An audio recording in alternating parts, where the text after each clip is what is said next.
NCLEX practice question. August 17th, Saturday. A nurse is caring for a client on a mechanical ventilator. The ventilator is sounding an alarm and displaying an alert about low tidal volumes.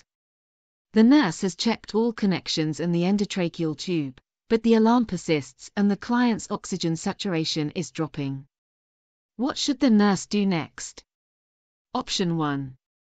Call the respiratory therapist to the bedside to troubleshoot. Option 2.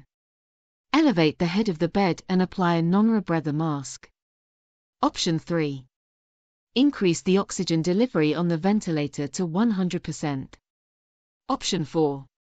Manually ventilate with a resuscitation bag device attached to the endotracheal tube. Check answer with rationales on www.completenursingsolution.dot in or scan QR code to know answers with rationales. Don't forget to check essential pharmacology flashcards. Thanks for watching.